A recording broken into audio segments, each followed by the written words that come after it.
कोई धंधा छोटा या बड़ा नहीं होता और धंधे से बड़ा कोई धर्म नहीं होता। इस बात को पूरा करके दिखाया है एक ऐसे व्यक्ति ने जिसने अपने सामने आने वाले हर छोटे बड़े धंधे को अपनाया और उसे उन्नति के शिखर तक पहुंचाया है। जी हाँ दोस्तों, हम बात कर रहे हैं मिस्टर गौतम अडानी जी के बारे में।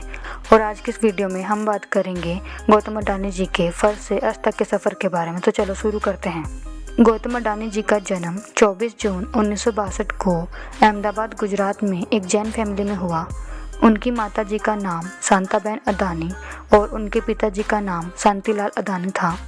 वह 7 भाई बहन थे और वह अपनी फैमिली के साथ एक चौल में रहते थे और उनकी फैमिली एक मिडिल क्लास फैमिली थी और उनके पिताजी का एक छोटा सा कपड़े का व्यापार था जो कुछ खास अच्छा नहीं चल पा रहा था, जिसकी वजह से वो अपनी फैमिली का गुजारा भी बड़ी मुश्किल से कर पाते थे। और अब हम गौतम अडानी जी की स्टडी की बात कर लेते हैं। तो गौतम अडानी जी ने अपनी स्कूलिंग सेठ चिमनलाल नागीदास विद्यालय अहमदाबाद से करी है और वह अपने बैचलर इन कॉमर्स की स्टडी गुजरात यूनिवर्सिटी से कर रहे थे, पर कुछ कारणों की वजह से उन्होंने 2 साल के बाद ड्रॉप आउट कर दिया और अपने स्टडी को बीच में ही छोड़ दिया।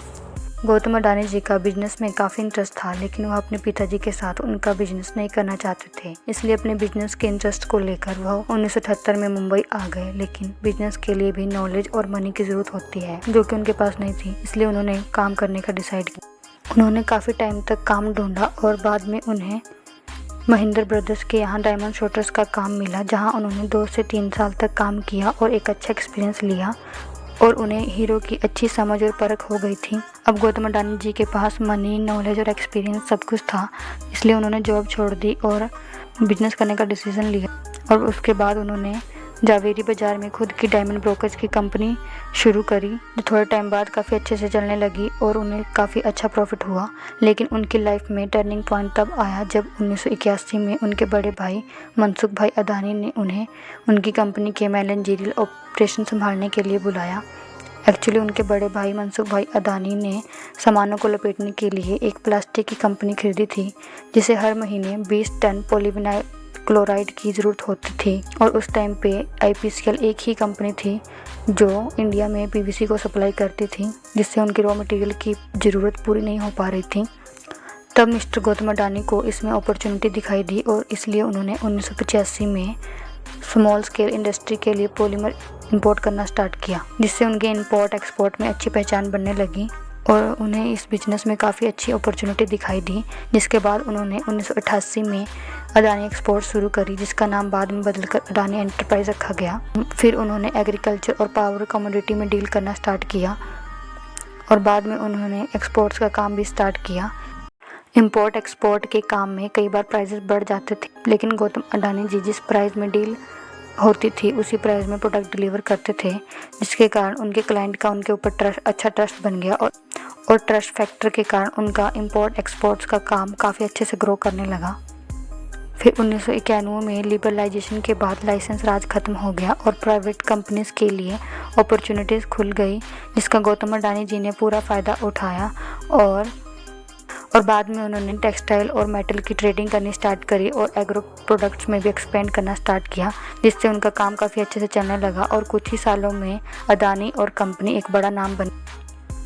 और 1993 में गुजरात गवर्नमेंट मुद्रा पोर्ट को चलाने के लिए प्राइवेट कंपनीज को ढूंढ रही थी। जब इस बात का पता गौतम अडानी जी को लगा तो उन्होंने इसे एक अपॉर्चुनिटी की तरह लिया और उन्होंने मुद्रा पोर्ट का कॉन्ट्रैक्ट जीत लिया। फिर 1994 में अडानी एंटरप्राइज को शेयर मार्केट में लिस्ट कर दिया गया और फिर बाद में 1995 में गौतम अडानी जी ने मुद्रा पोर्ट का परिचालन शुरू कर दिया और आज मुद्रा पोर्ट 8000 हेक्टेयर में फैला हुआ इंडिया का सबसे बड़ा प्राइवेट पोर्ट है। और मुद्रा पोर्ट जो है स्पेशल इकोनॉमिक जोन के तहत बना है, जिसका मतलब है कि उनकी प्रोमोटर कंपनीज को कोई भी टैक्स नहीं देना होगा। और इस जोन में एक प्राइवेट रेल लाइन, एक प्राइवेट एयरपोर्ट और बिजली प्लांट है। और फिर 1998 में गौतम अडानी जी ने Adani port and logistic company की शुरुआत करी। आज मुद्रा पोर्ट एक ऐसा पोर्ट है जहां से कुल जलमार्ग के 1/4 माल की आवाजाही होती है। गुजरात, महाराष्ट्र, गोवा, केरला, आंध्र प्रदेश, तमिलनाडु और उड़ीसा जैसे 7 समुद्री राज्यों में 13 डोमेस्टिक पोर्ट है। गए और अपने कारोबार को बढ़ाते गए। फिर उसके बाद जनवरी 1999 में अडानी ग्रुप ने विल्मर के साथ हाथ मिलाकर फूड बिजनेस में एंटर किया। आज देश में सबसे ज्यादा बिकने वाला Fortune oil Adani Wilmar company ही बनाती है।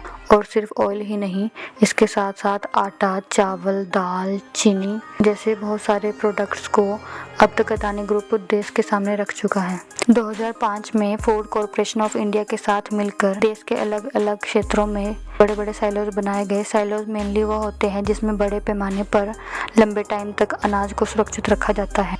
और इन साइलोज की कनेक्टिविटी के लिए एक प्राइवेट रेल लाइन भी बिछाई गई, जिससे कि अनाज की आवाजाही में कोई प्रॉब्लम ना हो। फूड बिजनेस के बाद अडानी ग्रुप ने बिजली की कमी को पूरा करने के लिए एक बड़े पावर प्लांट को शुरू किया, जिससे वह दूसरे राज्य को भी बिजली दे रहे थे। लेकिन इतने बड़े पावर प्लांट को चलाने के लिए बड़े पैमाने पर कोयले की ज़रूरत होती थी, इसलिए कोयले की ज़रूरत को पूरा करने के लिए उन्होंने ऑस्ट्रेलिया की कोल माइनिंग को खरीद लिया। फॉर्च्यून इंडिया मैगजीन के अकॉर्डिंग साल 2010 में अडानी ने ऑस्ट्रेलिया की लिंक एनर्जी से 12,147 करोड़ में कोयला खदान को खरीदा था। और इस खदान में मौजूद 7.8 बिलियन टन के खनिज भंडार थे, जो हर साल 60 मिलियन टन कोयला पैदा करने की क्षमता रखते थे। और उसके बाद इंफ्रास्ट्रक्चर की कमी से इंडोनेशिया में मौजूद तेल, गैस और कोयला के लिए अडानी ग्रुप ने साउथ सुमात्रा से कोयला ढुलाई के लिए $1.5 अरब की इन्वेस्टमेंट करने की अनाउंसमेंट करी। उस समय इंडोनेशिया इन्वेस्टमेंट अथॉरिटी ने बताया था कि अडानी ग्रुप 5 करोड़ टन की क्षमता वाले कोल हैंडलिंग पोर्ट को बनाएगा और साउथ सुमात्रा आइलैंड के खदानों से कोयला निकालने के लिए 250 किलोमीटर की रेल लाइन को बिछाएगा। इस तरीके से अडानी ग्रुप अपना कारोबार बढ़ाता गया।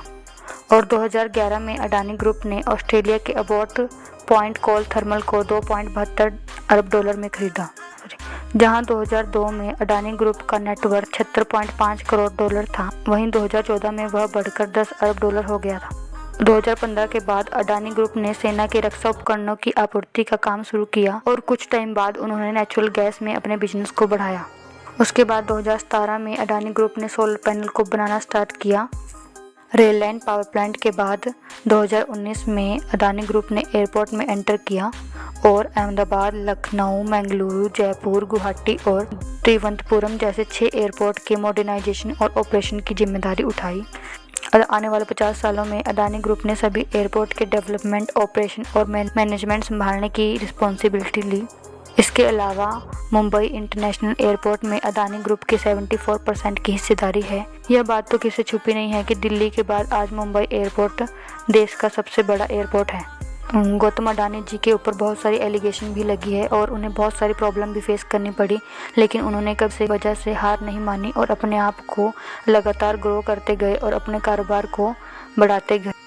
धीरू भाई अंबानी की तरह ही गौतम अडानी जी भी फर्स्ट जनरेशन एंटरप्रेन्योर हैं, जिन्होंने अपनी मेहनत के बलबूते पर आज अडानी ग्रुप को इतना बड़ा बनाया और इतना बड़ा एम्पायर खड़ा किया। आज गौतम अडानी जी दुनिया के रिचेस्ट पर्सन में तीसरे नंबर पर आते हैं और उनकी नेटवर्थ $126.5 अरब है। तो दोस्तों, आपको गौतम अडानी जी के फर्ज से अर्थ तक के सफ़र की कहानी कैसी लगी, हमें कमेंट बॉक्स में कमेंट करके बताएं और ऐसी बायोग्राफी को जानने के लिए हमारे चैनल को सब्सक्राइब करें। Thanks for watching my video. Bye bye, मिलते हैं नेक्स्ट वीडियो में।